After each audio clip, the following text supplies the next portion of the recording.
Okay, it's time to the next session. The next section is the real practice concern of the left main PCI. I'm on Severance Hospital. My co-moderator is D.W. Bak. We have several panelists, Kefei, Do, and Masato Habara, and Jae-Sik Chang, and Sehun Kang, and BK Gu, and Michael Lee, and Dr. Sakurai from Japan, and Dr. Yang. Actually, we have 5 presentations, and I will introduce first 2 topics, and the remaining 3 topics will be introduced D.W. Bak. Okay, first speaker, Scott Harding. Okay, tip and tricks for the Ostial left main PCI, Scott Harding from the New Zealand. Dr. Harding, please. Thank you. It's a great pleasure to be here at Complex PCI. I'm really honoured to be invited. Thank you. So I'm going to be talking about tips and tricks for Ostial left main PCI. I do have some disclosures. So what are the challenges? We all know this. Accurately identifying the actual location of the ostium. Stent motion, making accurate positioning difficult. There may be a high concentration of muscle or elastic fibres, increasing recoil, and calcification is a frequent problem in ostial PCI. We know from quite a few studies that whenever we look at ostial PCI stent placement, it's generally suboptimal, and frequently the stent is not placed at the ostium. There's geographic miss, which can then lead to restenosis, or there is excessive protrusion, which can have other problems. So this is one such study. It's a CTCA study. It's relatively small, 23 patients, but only 13% of stents were placed within 1 millimetre of the ostium at the proximal edge. So missing the ostium is a problem, but also excessive protrusion can be a problem. We've all gone back to try and re-access stents that have hung out into the aorta. It can be very difficult. It can lead to deformation of the stent, and this is a case that was reported that there was extensive protrusion into the aorta with deformation, and that actually needed to be surgically sorted. If we're going to do ostial left main PCI, it's important we use the right tools. Clearly, IVUS should be mandated. Calcification is a problem. We've got to use the right tools to deal with that. Fibrotic lesions, we may need to cut. And stent design is important because not all stents are created equal. In particular, Megatron stents come onto the market, and it's been specifically designed for the ostial and large vessel lesions. Has a very high radial strength. It can go from 3.5 up to 6.0. And importantly, when it is upsized to 6.0, its radial strength actually increases. This was a nice paper. 100 patients underwent CTCA, and they tried to define the optimal view, optimal fluoroscopic view for looking at the ostium and bifurcations. So for the ostial left main, it was LAO 37, cranial 22. Obviously, this varies a little bit from patient to patient, but now a lot of patients are necessarily coming along with CTCA, and if we have a look at that before, we can actually define the optimal fluoroscopic angle. Well, importantly, once we've done that, and we can make things more accurate by IVUS marking. So working that fluoroscopic view, we can place the IVUS at the ostium. We can then basically mark that so that we can put the stent in the same location. One of the most simple techniques that's often used to try and reduce motion and increase accuracy of ostial stenting is the floating wire technique, where simply we just put a second wire into the aorta. Now, this does reduce motion, but it does not mean that we can accurately predict where the ostium is. The Szabo technique was published and presented almost 2 decades ago now, which was a technique used using a second wire to anchor the stent near the ostium. That second wire is placed through the last strut of the stent. The problem with it was that it actually led to excessive deformation at the proximal end of the stent, and did not actually lead to optimal location. So a while ago, we developed a real-time IVUS-guided ostial stent placement. Initially, I worked with John Ormiston and bench models to validate this, showing that we could get very accurate stent placement using real-time IVUS guidance. And then in a population of 20 patients, showed that we could consistently place the IVUS, the stent, within 1 millimetre of the ostium.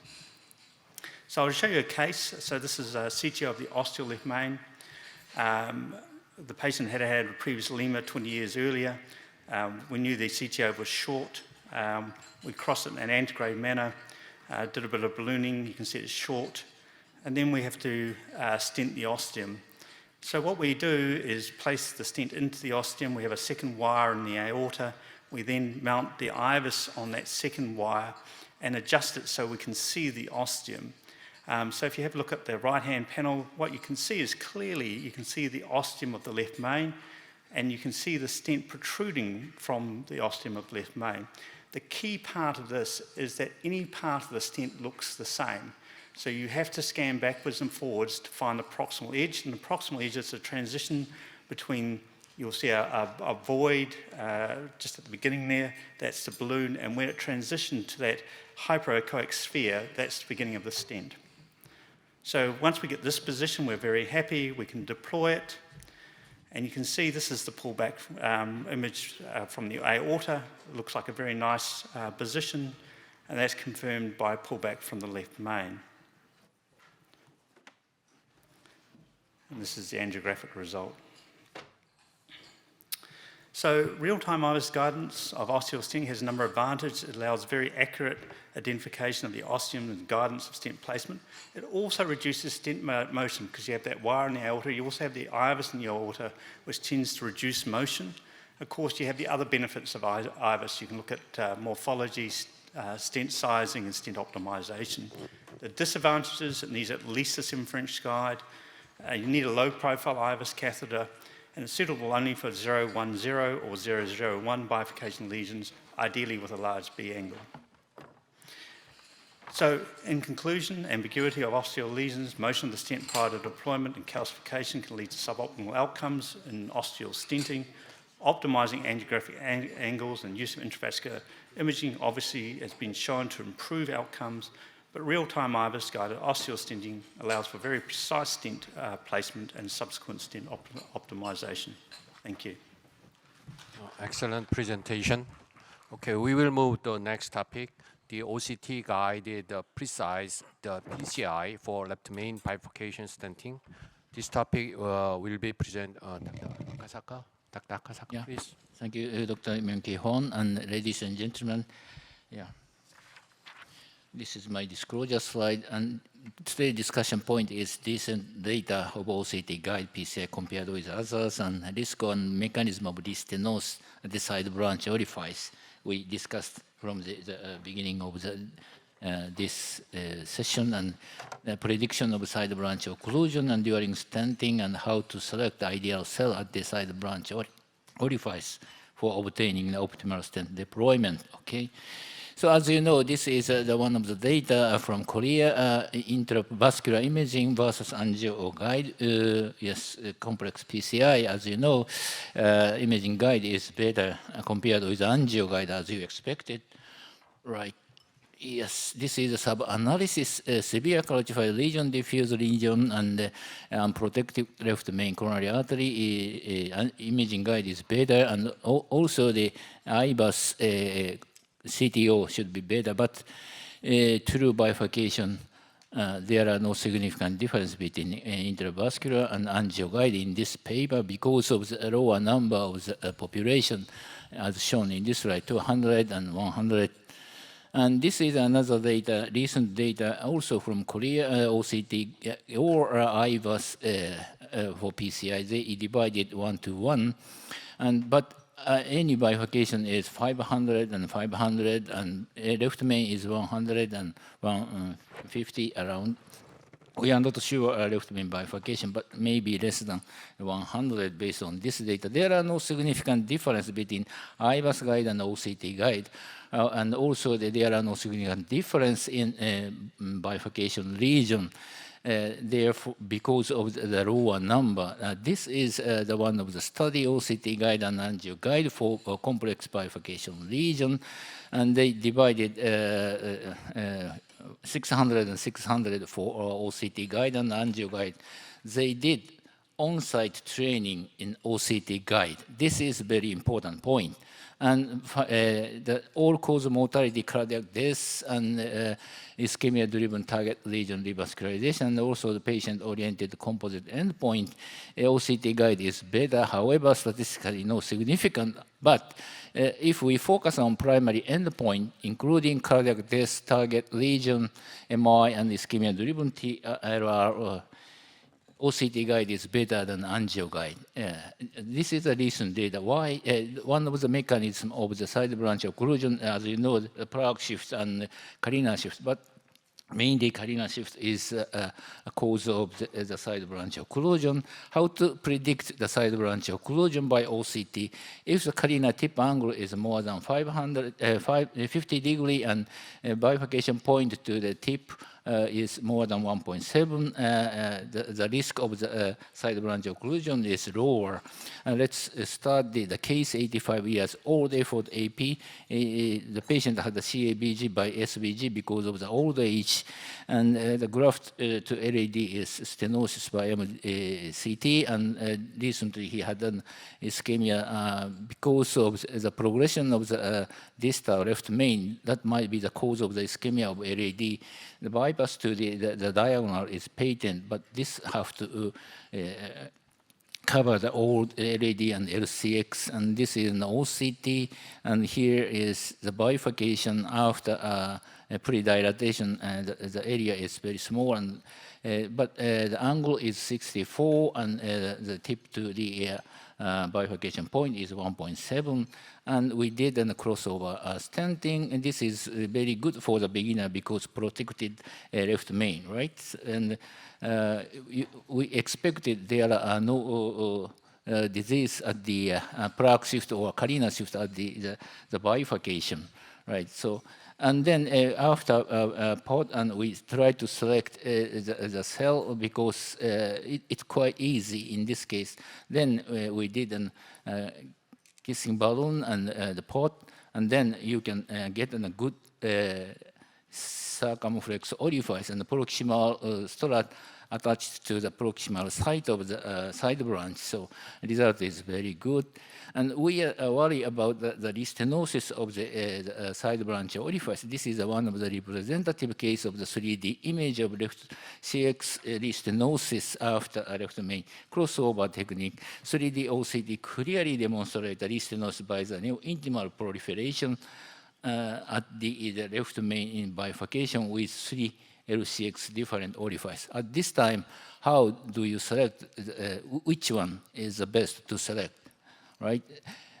What is the mechanism of the restenosis of the LCX? If you succeed to select the distal cell, ideally there are no metal carina, and if you select the proximal cell, you may have the metal carina here, and this may cause a lower shear stress, and if there are lots of strut at the side branch, the flow area is decreased, and this may have the cause of the organization of the thrombus that may cause the restenosis. This is one of the case of the proximal LAD to the left main. CX is very small, and therefore we focus on the intermediate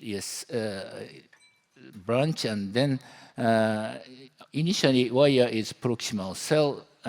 Short axis might be this, and then we try to rewire using a double lumen catheter, and we succeed to select distal cell, and then we did a kissing balloon. We could get a good result as shown in this slide.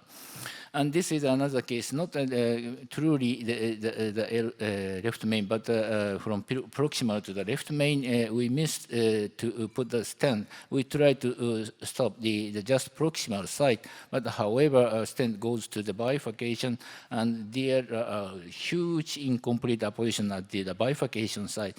Then we did a pot, and then we found the proximal cell condition, and it's quite easy to select the cell, and we succeed succeed to do the kissing balloon and pot, and then this is the final result. You can identify the red color by the position indicator. This means the presence of the side branch and proximal site is attached to the wall by this technique. And there are lots of recommendations which cell we have to select to get a good result as shown in this slide. There are two types of the stent, peak to peak and peak to valley. And this is one of the technique I try to explain. By angio, you can select to get an ideal cell 30–40%. But if you select the proximal cell, you try to use a double lumen catheter, especially we use the Crusader because we can identify the tip position by the by fluoro. And then if you try to use the additional wire as shown in the right-hand side, and if you try to push in the double lumen catheter, if you succeed to push in, that means the same cell, right? If you cannot push in, it is a different cell, right? So you succeed to the ideal cell. And this is one case link-free type. If you succeed to select the distal cell, the result is optimal. If you have an carina here, you may miss it to get a good result, and still metal at the orifice and the disturb of the stent strut in the main vessel. And if you succeed to select the proximal cell, you may have the metal at the carina site. And this is a final result, right? If you are link-free, you may succeed more than 90%, but some may miss. And also, if there are a link, you may miss, and result is suboptimal. And if in a case with suboptimal, the jailed struts are a very great percentage compared with optimal result, and incomplete stent In-Stent Restenosis is numerically high, but statistically not significant because of the lower number.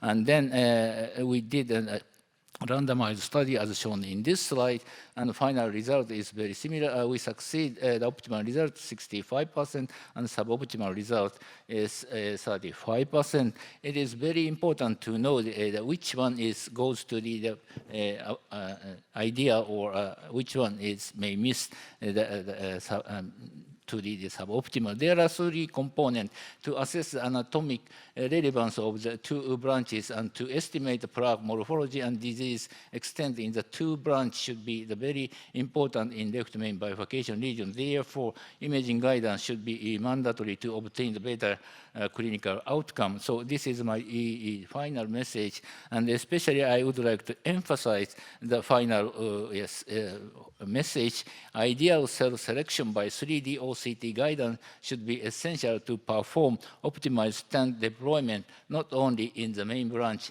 but also in the side branch, and to obtain the enough lumen area at the side branch orifice. Thank you very much for your kind attention. Okay, thank you, Professor Akasaka, and I'm move to the next speaker, and Professor Satoru Otsuji Sensei, and the left main CTO. Is it no man's land? Thank you, Dr. Park. So today's my assigned topic to me is this. It's very difficult to talk about this topic because I can't find any big data so far.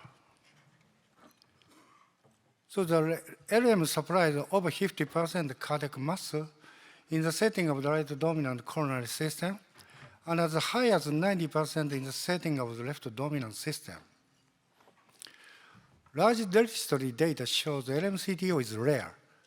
The proportion of the LM-CTO PCI in the studies, Japanese CTO expert, Open CTO, and Euro CTO was only 0.4%, 0.3%, and 0.8% respectively. On the other hand, Canadian multi-center chronic total occlusion registry shows the prevalence of non-LM-CTO lesion in elective angiography was 18.4%, and 40% of the patient had previous myocardial infarction.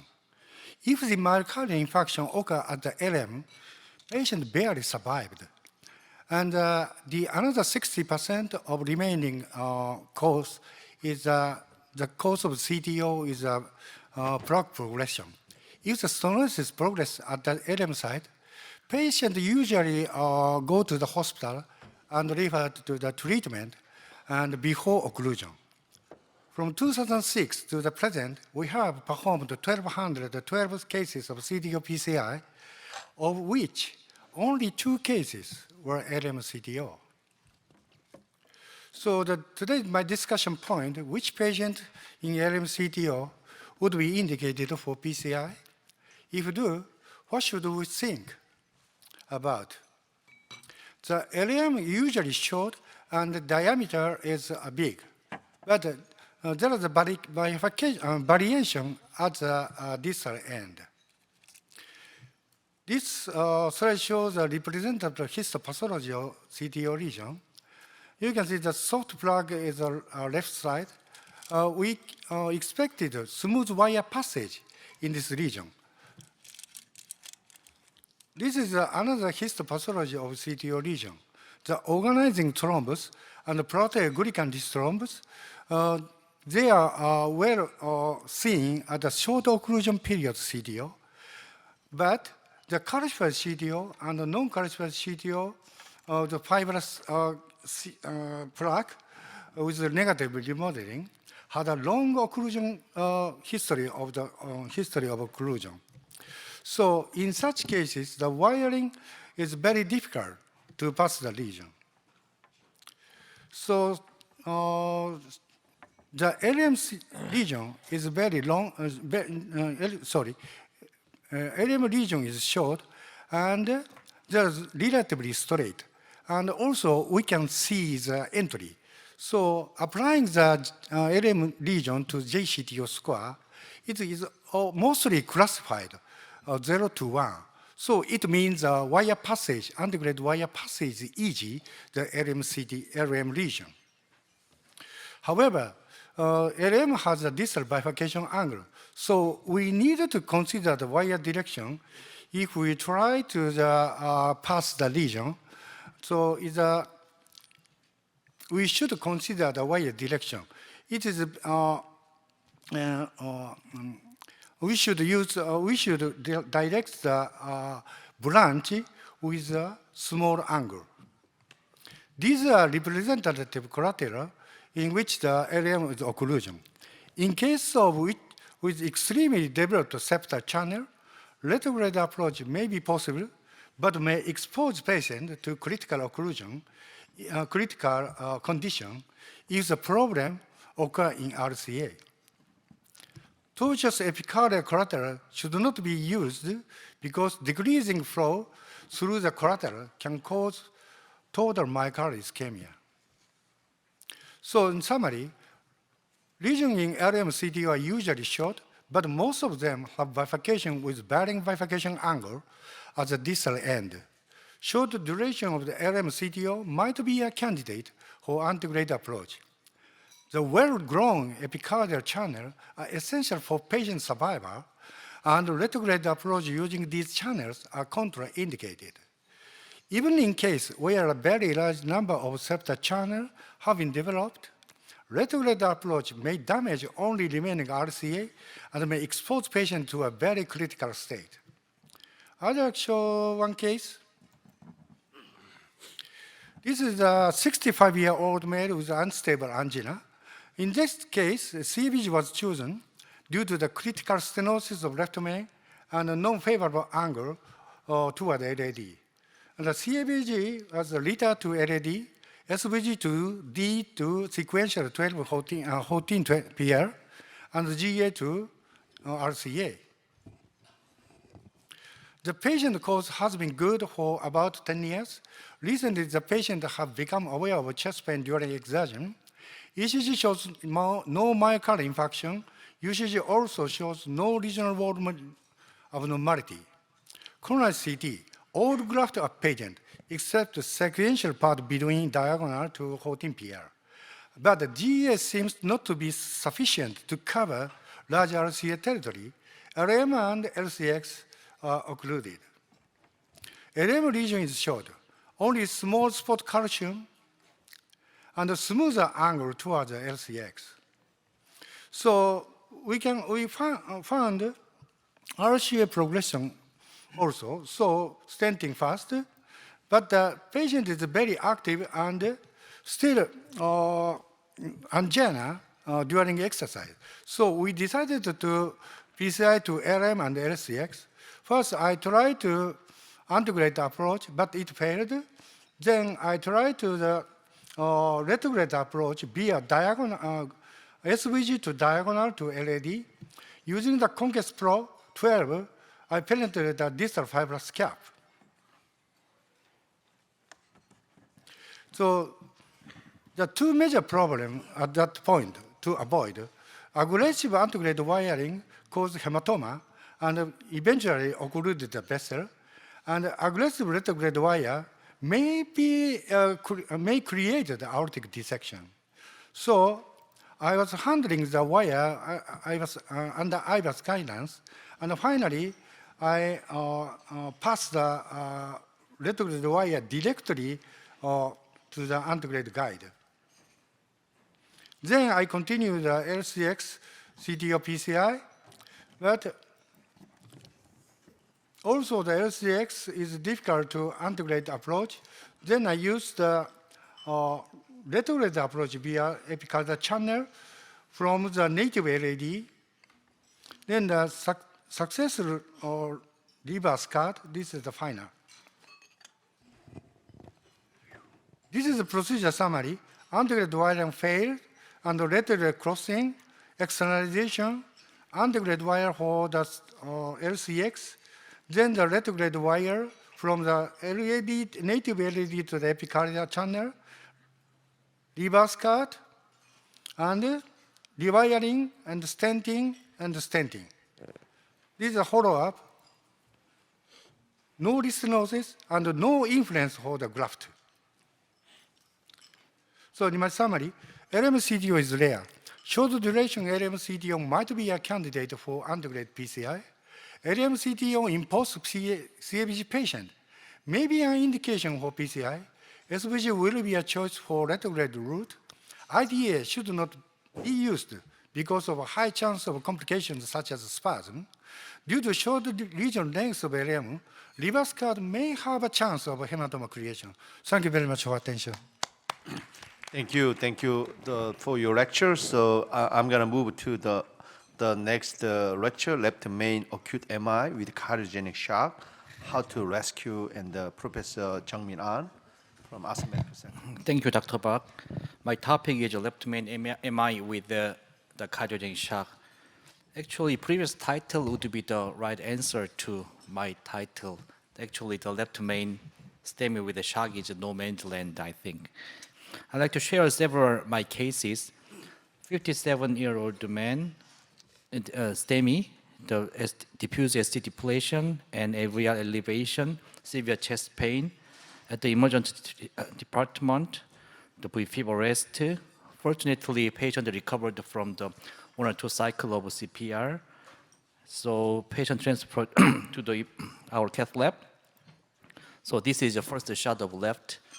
So how to do what did I do is the first, before patient vital sign is very marginal, even though the inotropic infusion. So I decided to do the ECMO insertion first.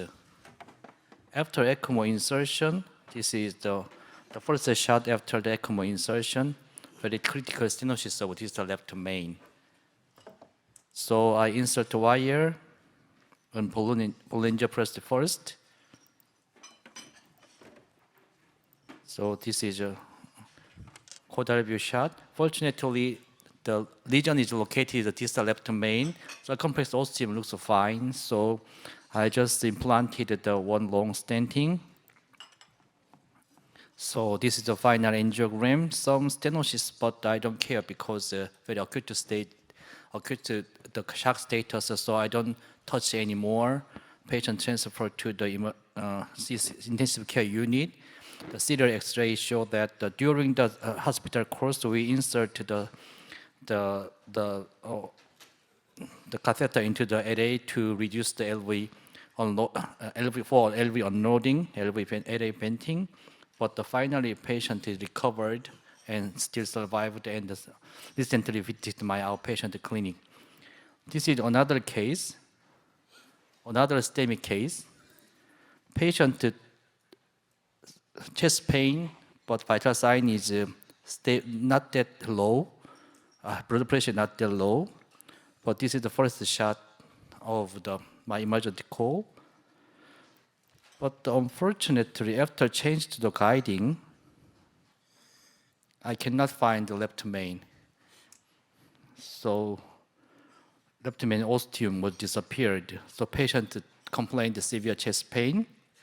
So I have to decide to intubation and ECMO insertion and wiring.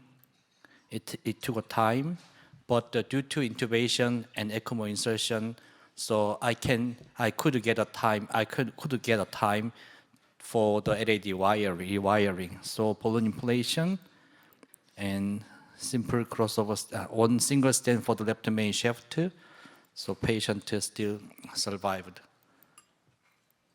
So this is another case, 79-year-old female with COVID infection, similar to the first case, diffuse ST depression and ST elevation and AVR. No definitive pulmonary edema or congestion. The patient vital sign is so far good. This is the first shot of the left coronary system. Some flow. So patient blood pressure is very marginal but acceptable. So I didn't insert the ECMO or hemodynamic support. So I applied the balloon first. Even balloon inflation, patient vital sign was not, the collapsed blood pressure is still maintained. So I didn't put any other additional mechanical supported device. Without ECMO, without IABP, I go through the procedure, insert the wire to the LAD, and then insert the wire to the circumflex, not easy, and balloon to the LAD and circumflex. So in this situation, to rescue the whole left main and circumflex ostium is very tight. I decided to do the two-stent technique. So implanted the balloon and insert the circumflex stent first and crush. Then circumflex flow is getting better, was getting better, and LAD for region pre-modification using the high pressure balloon and LAD stent implantation, 2 long stent. This is just after the stent implantation. And still patient was well tolerable to my procedure, so I didn't apply the ECMO or IABP, and LAD stent optimization, and final kissing. And this is the final coronary angiogram. So I show you 3 different cases. First case is hemodynamic collapse prophylactically, but blood pressure is very marginal. So I prophylactically insert the ECMO before left main stenting. Second case is patient collapsed just after the first coronary angio shot, so I insert the ECMO. The third case looks very ugly, but the hemodynamically well tolerable to my procedure. So without any hemodynamic support, I can finish my procedure. Anyway, still the cardiogenic shock patient prognosis was very bad. The coronary shock trial showed that mechanical support is 28%, heart transplantation of 0.1, mechanical ventilator 81%, but the mortality at 1 month is almost 50%. Actually, this is no man's land. Particularly, patient maybe already died before emergency department. Significant portion of patients died at the emergency department, and small portion of patients could come to my cath lab, and among them, 50% of patients died. Only 50%, among them, only 50% of patients survived after the PCI, I think. So in addition, STEMI due to left main culprit, even recent paper show that 50% in hospital mortality. What is the left main culprit? The older age, And then cardiogenic shock, the EKG is a typical LVR elevation, diffuse depression in the precordial lead. And if the unprotected left main, the mortality rate is very high, almost 50% in hospital mortality. So how to rescue this situation? First of all, I'd like to say that my cases are all happy endings, but it doesn't happen in the real world. Most patients died before come to my cath lab. But as operators, don't be panic, prepare everything. You have to call the ECMO team. It is it used or not used, not necessary. And patients can be collapsed before, during, after procedure. One thing I want to say is procedural success is not equal to the patient survival. After PCI, intensive care is necessary. Recovery of LV could take longer time, our expectation. So if LV is not recovered, the transplantation or LVAD should be considered. Thank you for your attention. Okay, thank you, Professor Ahn. We move to the last lecture, it's restoring patents in left main artery ISR management. Is Dr. Murasato? Thank you, Chairperson. My topic is the restoring patency in the left main artery in-stent restenosis management. There is no conflict of interest. Considering the mechanism of in-stent restenosis in coronary bifurcation is going to clarify the optimal management of LM bifurcation intervention in in-stent restenosis. Coronary bifurcation has a specific feature to promote atherosclerotic change and in-stent restenotic reaction even after bifurcation stenting, because the bifurcation has a low chest area in lateral area and high axial wall stress in the cardinal area and branch ostium. Therefore, intimal hyperplasia, narrow atherosclerosis, and organized thrombus accumulation is likely to occur in the bifurcated area. These restenotic reactions are exhausted by the suboptimal bifurcation intervention inconsistent to vascular branching law. This is a computer simulation induced by the oversized pot balloon and electrical stent deformation induced by the long overlapping kissing balloon inflation. This kind of overdilation in the left main deteriorates the laminar flow in the left main like this. So this kind of flow disturbance promotes the restenotic reaction even after left main stenting. Therefore, complete revascularization should be obey the vascular branching law. Representative one, the Finesse law, the main vessel diameter equals 0.678 multiplied the sum of the daughter branch diameters. And in addition, we consider optimal treatment according to the ISR tissue characteristic. When we encounter the ISR tissue is a soft tissue such as a narrow atherosclerosis, squatting balloon is effective to achieve the controlled dissection and sufficient lumen diameter with low pressure like this.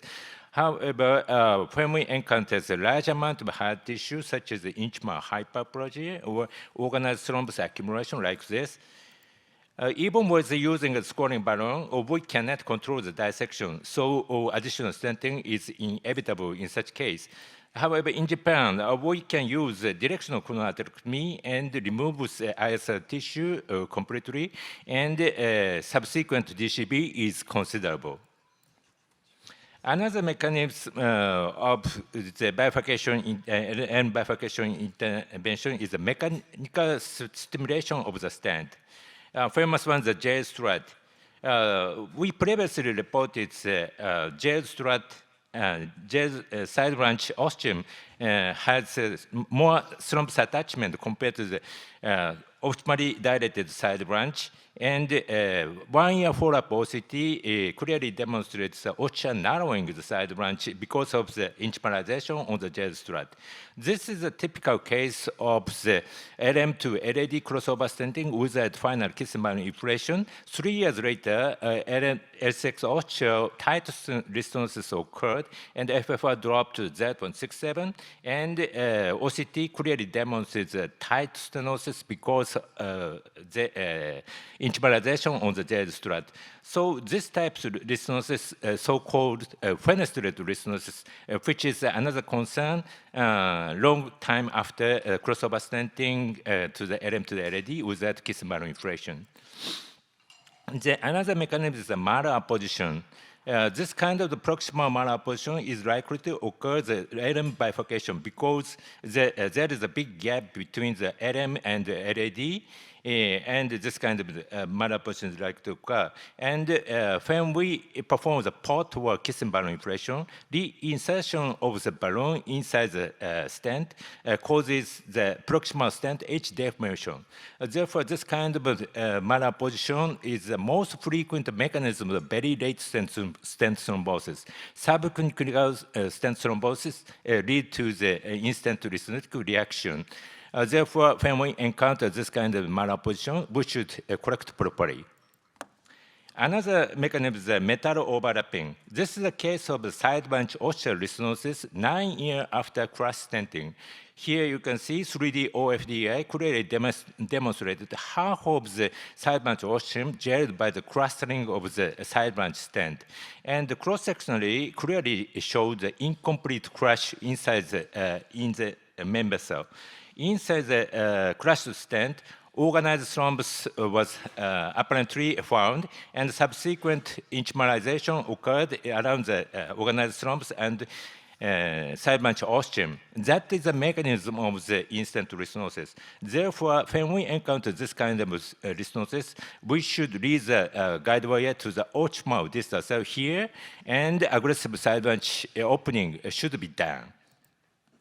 Another mechanism is the metallic carina, which should be act as a flow divider in the bifurcation. This is a 1-1-1 region to the left main. My junior colleague performed the crude stenting. After final kissing balloon inflation, however, he missed the report balloon position. He used a long balloon and across the SX. Here you can see some deviation of the carina to the LCX. 11 months later, tight restenosis occurred in the LCX ostium. OCT clearly demonstrates deviation of the carina to the LCX, and the stenosis occurred in the LCX ostium. So the deviated carina promotes the flow disturbance behind the deviated carina and promotes the restenotic reaction in the carinal side. So we should locate the metallic carina in the neutral position.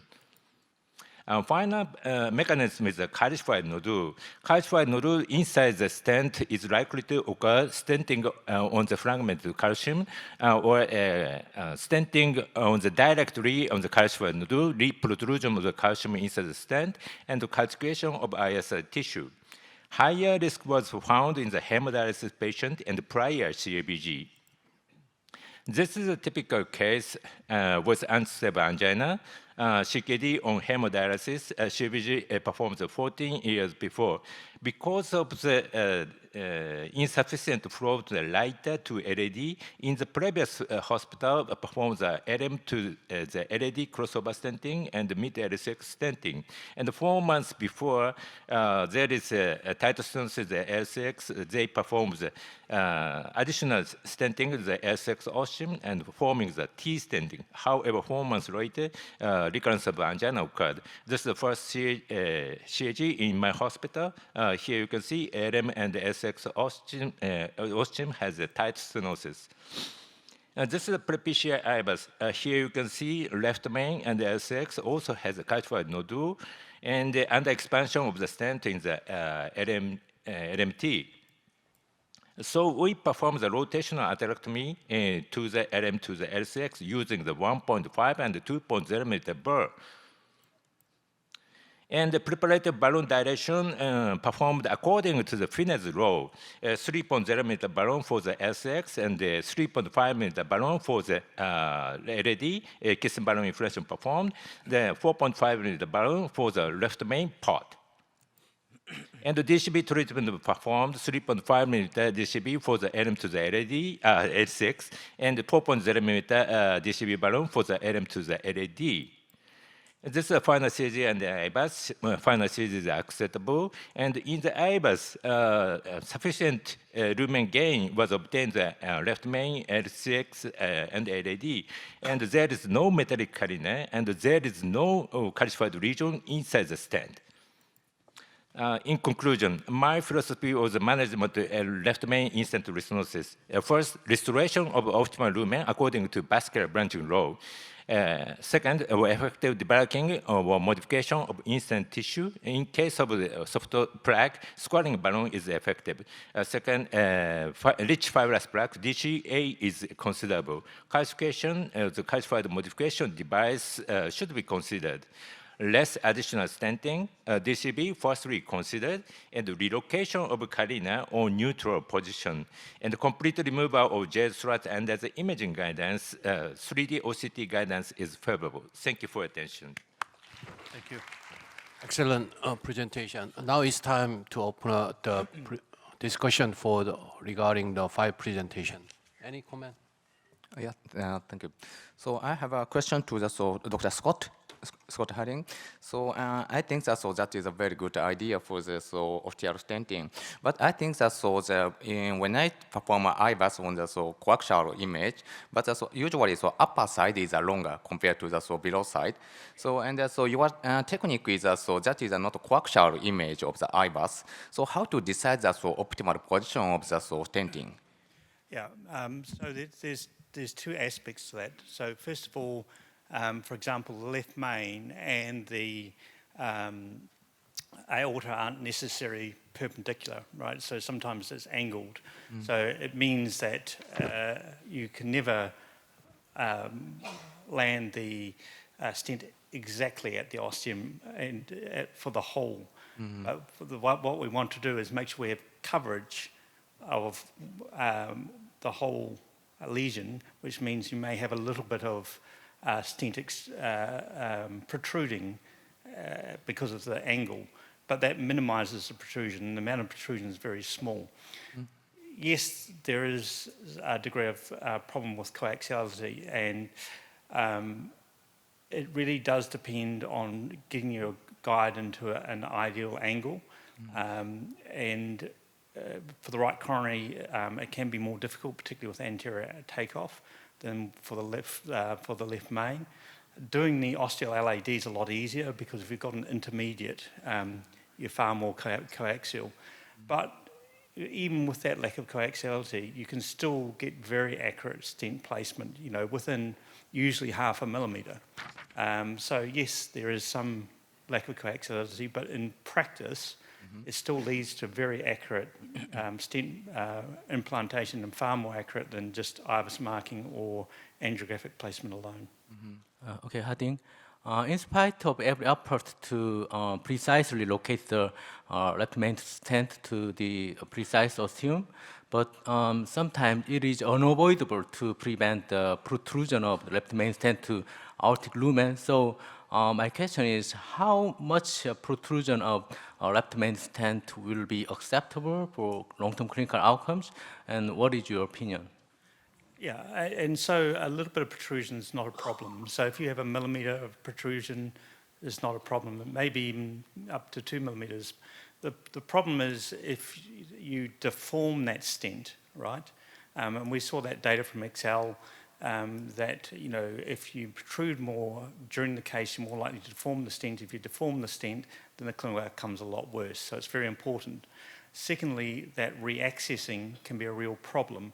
And we've all been there where someone's put an ostial stent in, they've protruded it, 4 or 5 millimeters into the aorta, and then reaccessing it becomes a nightmare. So look, a minimal protrusion, no problem. But what we want to try and avoid is excessive protrusion, which increases the risk of deformation either at the time of the procedure or subsequent procedures.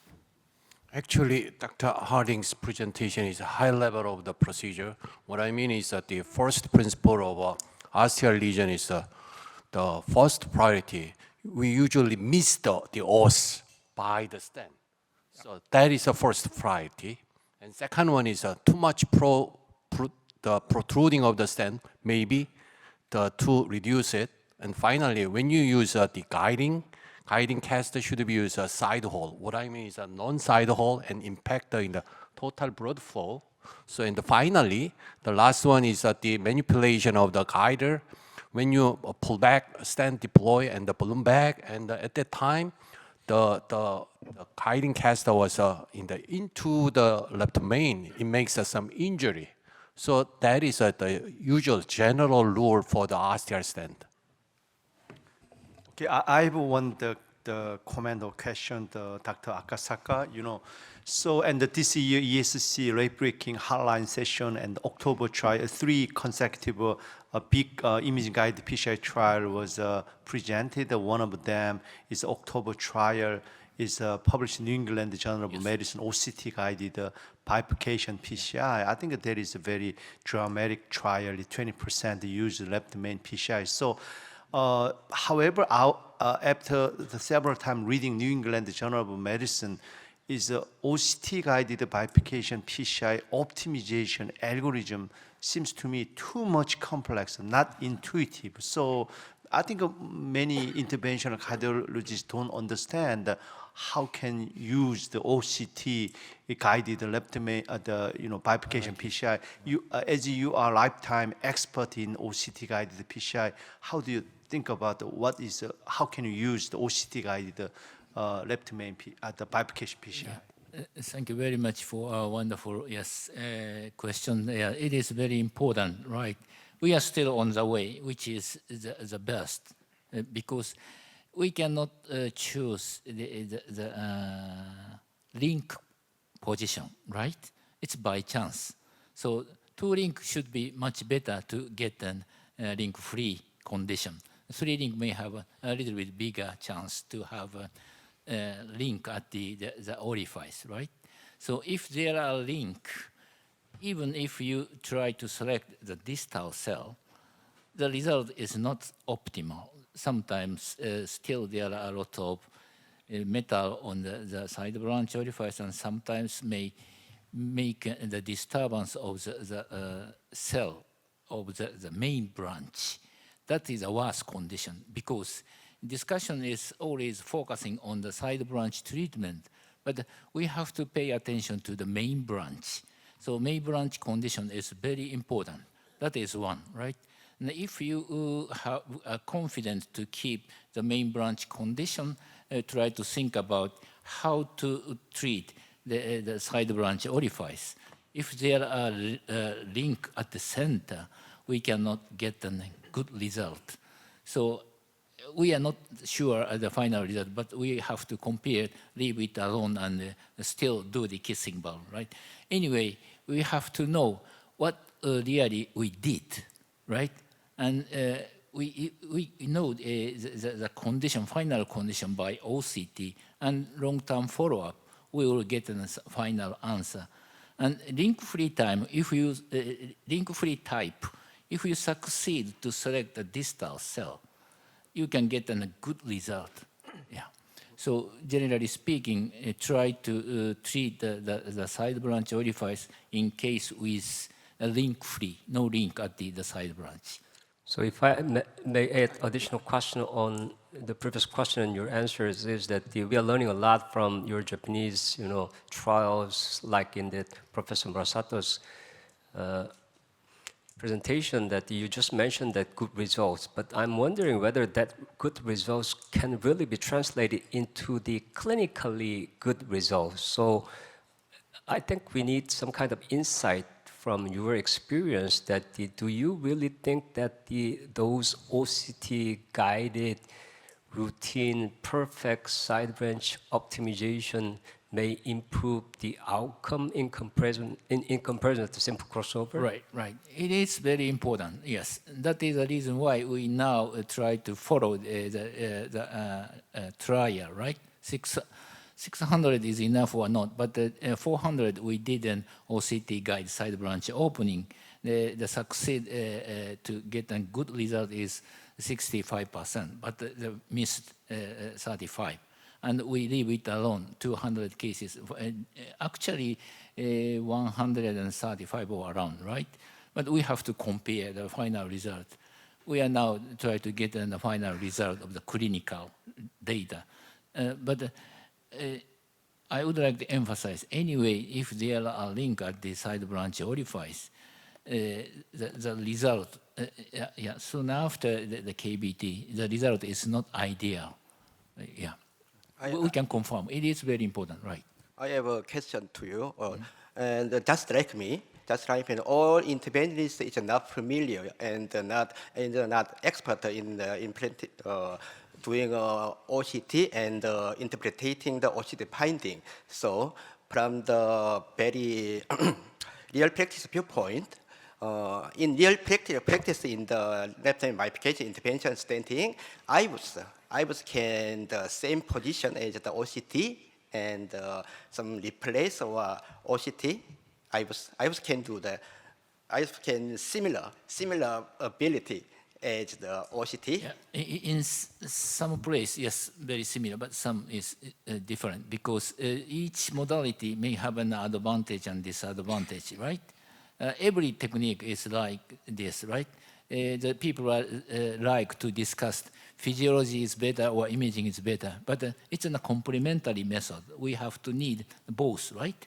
And OCT and IVAS, sometimes IVAS should be better for the left main shaft and orifice, right? But bifurcation, we can understand what really happened at the bifurcation lesion, right? It is very important to know the prognosis, to predict the prognosis, because yes, we did an part 3 portion and the result is very good. It should be simply a lucky because there are no link at the side branch and get a good position. So therefore, we don't need to do the kissing balloon. But if there are some slot at the side branch orifice and there are no link, you can get a much better anatomical result at the moment, right? Soon after kissing balloon. But we have to know what really we did, and then we have to follow the final result. That is, at the moment, my conclusion. At the current stage, considering the clinical evidence, anyhow, this year, the publication of October, so we have to use the imaging. It's a translate the clinical outcome. That is the first one. And second one is the imaging criteria should be divided in just a simple crossover or two-stent technique. The criteria is different. What I mean is a simple crossover, clinical outcome is better, quite better compared to the two-stent. So, and when we do simple stent, it's not a big issue. Two-stent technique is, as we know, left main bifurcation from the ASAN data, 4, 5, 6, 7, 5, 6, 7, 8. That is one of it. And second one is when we do a two-stent technique, as Dr. Murasato showed us, there is some protrusion of neocarina. Right. Is a big problem for the future event for the nidus. So to avoid it, that is the general maybe guideline or the consensus. Can I have a comment? Yes. By angio, there are recommendations. In a case with a single crossover, distal cell selection is ideal, right? But the DK crush, the proximal cell selection, someone recommend. But by OCT, sometimes mid portion makes a good result. So it is very important to know again how what we did, and then we have to follow. That get a clear result and the true result. Okay, so I think the time limit and that this session is very wonderful session. We're gonna move to the next session.